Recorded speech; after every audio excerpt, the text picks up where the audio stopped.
Kalmado lamang ang temperatura noon sa loob ng magarang bahay. Ang mga kahoy ay marahang nagkakrak sa loob ng stove at nakabukas ang telebisyon at ang tanging ingay lamang na iyong maririnig ay ang malakas na hangin mula sa snowstorm sa labas. Doon si Mrs. Davis, isang matandang babae na dati ring nurse ng kanilang lugar, ay nakaupo lamang at nanonood ng palabas sa TV habang hinihimas ang kanyang pusa na nakahiga sa kanyang hita. Maya-maya pa, ang tahimik niyang sandali ay naistorbo ng tila pagkatok mula sa kanyang bintana. Sino kaya yun? Sa gantong klaseng panahon? Bulong ni Mrs. Davis sa kanyang sarili nang may pagtataka. Agad niyang binuksan ang pintuan para malaman kung sino iyon, at dito hindi siya halos makapaniwala. Isang buntis na babae ang nakatayo sa kanyang harapan habang nanginginig sa nararamdaman niyang lamig.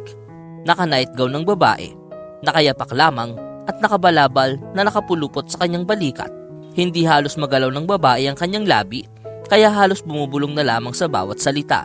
Nagmamakaawa po ako. Huwag niyo naman po sana akong paalisin. Tulungan niyo po ako. Gusto nilang kunin ang aking anak. Mahinang pagmamakaawa ng babae habang nangangamba ng sobra. Si Mrs. Davis naman, dahil sa awa, ay walang pagdadalawang isip pa ring pinapasok ang babae sa loob ng kanyang bahay. Isa itong bangungot. Sino ba naman ang mag-iiwan sa isang buntis sa ganitong klaseng panahon? Seryosong opinyon ni Mrs. Davis. Bilang dating nurse, ay nauunawaan ni Mrs. Davis ang magiging masamang resulta ng paglalakad sa ganoong klaseng kalamig na panahon, lalo na kung ikaw ay babae na ganon lamang ang suot at nakayapak pa. Kaya nagpainit kaagad si Mrs. Davis ng tubig para masimulan na ng babae na mapainitan ang kanyang mga paa. Binigyan siya nito ng makapal na pambalot sa katawan at hiniga na sa kama matapos iyon. Hinayaan na lamang ni Mrs. Davis na matanong ito kinabukasan paggising. Ang babae ay marahan ding nakatulog matapos ambitin ng mahina ang salitang salamat. Sa buong gabi na iyon ay nangibabaw ang tila nagaganap na komosyon sa kalsada. May mga taong nananakbo, may mga tumatawag ng kahit na sino man at mga sasakyang minamaneho. Ang babae palang iyon ay si Michelle at nagising na rin nang maamoy ang pritong itlog at fresh na baked pancakes na inihanda sa kanya ni Mrs. Davis. Labis na talaga ang gutom ni Michelle, gayon din ang batang kanyang dinadala. Dahil sa gutom ay agad na siyang tumayo ng kanyang kama at inihanda ang kanyang sarili. Doon, napansin agad ni Michelle ang nakahanda ng robe at tsinelas na kanyang isusuot. Mabilis na naging komportable ang pakiramdam ni Michelle na para bang naalala niyang bigla ang kanyang kabataan noong naninirahan pa siya sa bahay ng kanyang lola. Gayunpaman ay ayaw na niyang balikan pa ang nakakatakot at masamang realidad na iyon. Si Mrs. Davis ay inilalagay na sa plato noon ang pancakes na kanyang ginawa. Ikaw, maghilamos ka na at kainin mo na itong almusal mo. Baka nagugutom na yung baby. Sige ka, pagkatapos mo kumain, gusto ko sana ay magpakilala ka na sa akin at maikwento mo na rin sana kung ano man ang nangyari sa iyo. Matapos naman din ni Michelle mag-almusal, ay huminga na ito ng malalim at sinimulan nang ikwento ang kanyang istorya. Isa akong ulila. Wala akong kinalakihang magulang. Tanging lola ko lang ang nagpalaki sa akin simula nang ako'y nasa 5 taong gulang pa lamang. Inalagaan niya ako at pinalaki ng maayos. Pero nung mamatay siya, ay nauwi na ako sa bahay ampunan. Matapos naman po akong makagraduate, ay napadala ako sa isang teacher's college kung saan ko po nakilala ang isang mayamang binata sa isang diskuhan. Madami ring magagandang babae sa lugar na iyon, pero ako pa rin ang siyang umagaw sa pansin ni Paul. Halos 1 dekada ang tanda niya sa akin, pero may sarili na siyang bahay at pahingahan. Kilala din at maimpluwensya ang kanyang ama. Niligawan ako ni Paul. Nireregaluhan niya ako ng bulaklak at inaaya ng manood ng sine. Hindi ko na rin naman po mapigilan ang aking sarili na sumama hanggang sa nahulog na po ako sa kanya ng tuluyan. Doon, nagsimula na po kaming magsamang dalawa sa kanyang bahay. Noong una ay maayos lamang po ang lahat, pero iba na po noong ako ay nabuntis. Doon na po biglang nagbago ang lahat ng biglaan.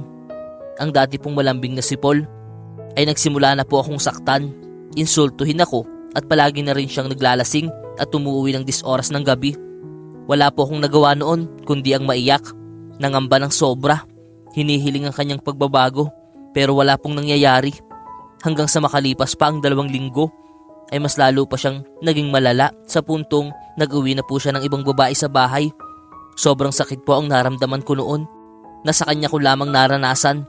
Kaya nag-impake na po ako at nagdesisyon na lamang na umalis at iwanan na lang si Paul. Pero mas lalo niya pong ikinagalit yun, kaya lalo po niya akong sinaktan. Tinakot po niya ako noon na hindi niya ako hahayaang makaalis hanggat hindi ko na ipapanganak ang aming baby.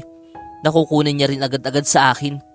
Ikinulong po niya ako sa isang kwarto at hindi na ako hinayaang makalabas pa. Pinagbibili na lamang niya ang kanyang taga-silbi na si Helen para madalhan ako ng makakain.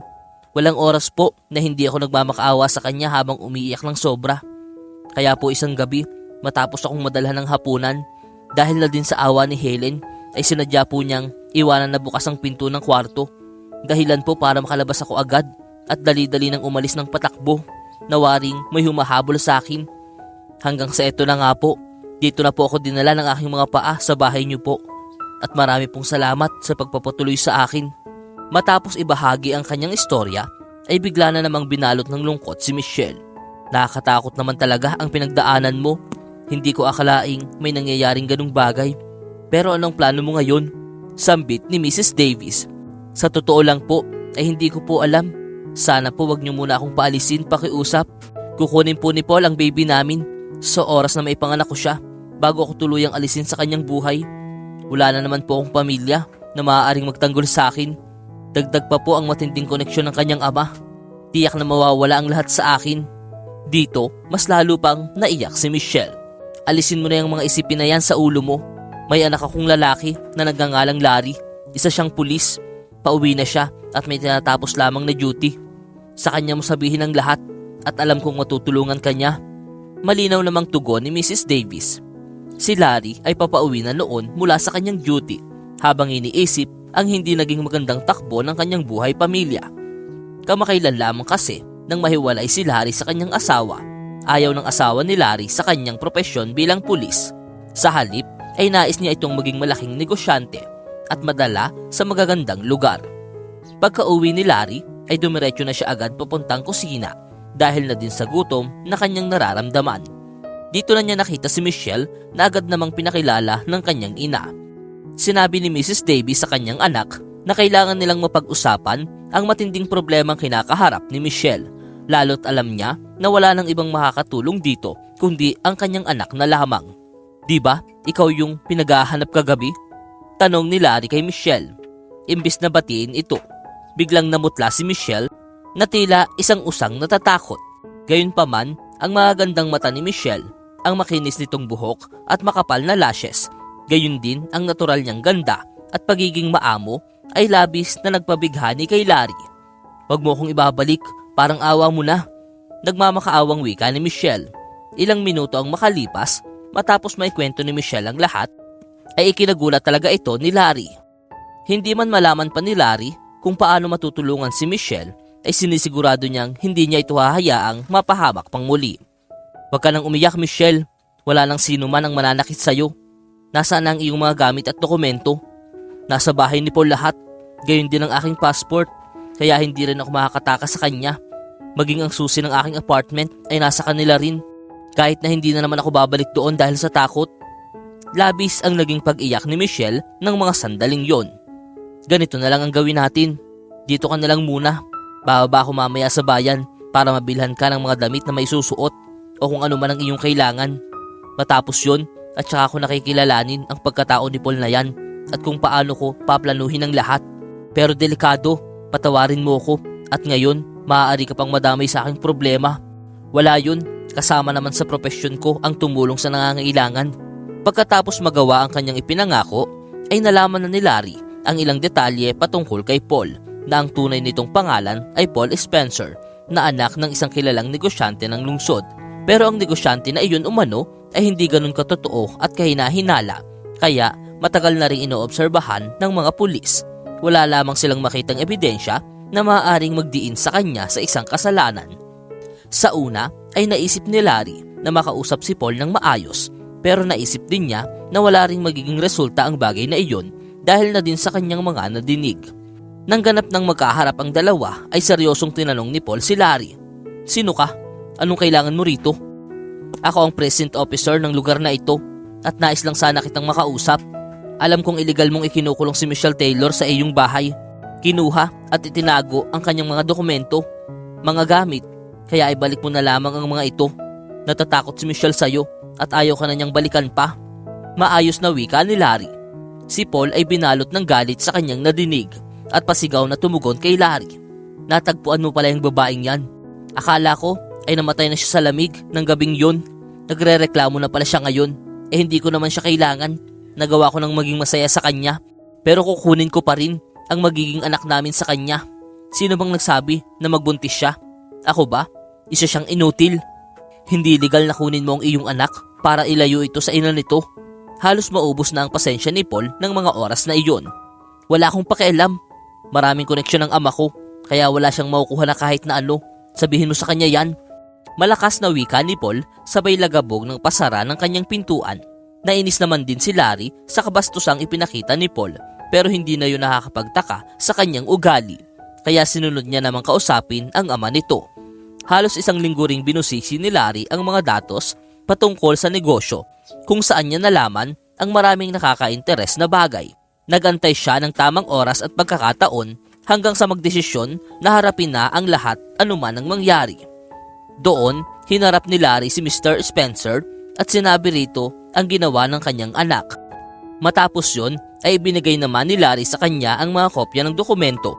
Sinasabi na kapag ang kanyang anak ay hindi na lang hahayaang mamuhay si Michelle ng tahimik, ay ipapakalat niya ang mga dokumento na iyon para ipaalam ang lahat sa marami na ikasisira din ng kanyang pangalan.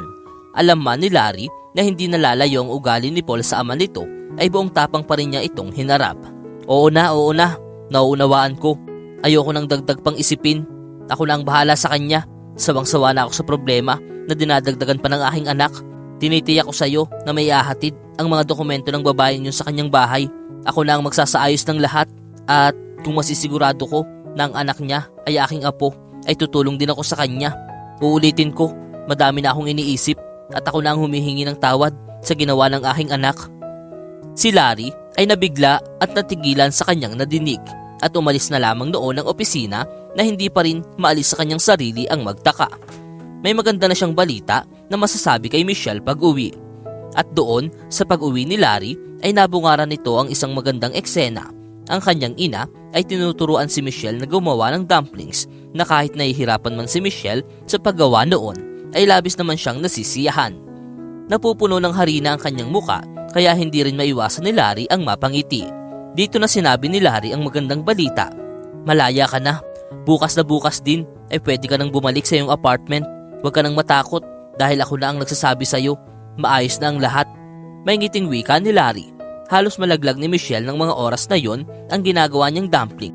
Sa sobrang kaligayahan na hindi na niya napigilan pa na manakbo papalapit kay Larry para ito ay mayakap. Salamat Larry. Tatanawin ko itong utang na loob sa iyo habang buhay. Isinalba mo ako sa bangungot na aking kinatatakutan. Salamat. Dito, nagsalita na rin si Mrs. Davis. Anong ibig mong sabihin na aalis bukas? Nasanay na ako sa kanya. Masaya siyang kasama.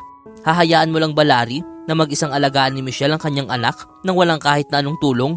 Pangatwira ng matanda. Natuwa naman din si Larry sa sinabi ng kanyang ina dahil kung tutuusin, maging siya ay ayaw na ring mawalay pa kay Michelle. Kaya sinunod na lang ni Larry ang nais ng kanyang ina. Pinakiusapan din ni Larry si Michelle na manatili na muna sa kanila kahit man lang hanggang sa may panganak niya ang kanyang anak. Walang pag-aalinlangan namang sumang-ayon agad si Michelle na napamahal na rin kay Mrs. Davis at sa anak nito na kanya nang naging tagapagligtas. Makalipas ang ilang buwan, si Michelle ay nanganak na ng isang sanggol na lalaki at nang naging maayos na si Michelle ay nagpaalam na ito kay Mrs. Davis sa dahilang ayaw din naman niya di umano na makadagdag pa bilang pasanin sa kanilang pamilya. Gayunpaman ay madalas pa rin dinadalaw ni Michelle sina Mrs. Davis. Rason para mas lalo pang mapalapit ang kanyang baby sa kanyang bagong lola. Kinakalong ito at inaawitan ng awiting pampatulog. Si Larry naman ay nanatiling tahimik lamang. Nais niyang yakapin, halikan at umamin kay Michelle pero wala siyang lakas para magawa ang mga bagay na iyon. Kaya pinili talaga ni Mrs. Davis ang kanyang anak na umamin na ng kanyang pag-ibig. Kaya naglakas loob na rin si Larry na gawin iyon. Michelle, minahal na kita nung una pa lang kitang nakita. Gusto kitang maging asawa na magiging tapat sa iyo habang buhay. Papalakihin ko ang anak mo na parang sarili kong anak at mamahalin ko ng buong puso. Agad na mula si Michelle sa sinabi ng kanyang tagapagligtas at sinabing payag siyang maging asawa ito at wala na siyang ibang mahihiling pa sa Diyos kundi ang maging asawa ng isang mabait at mapagmahal na taong kagaya ni Larry.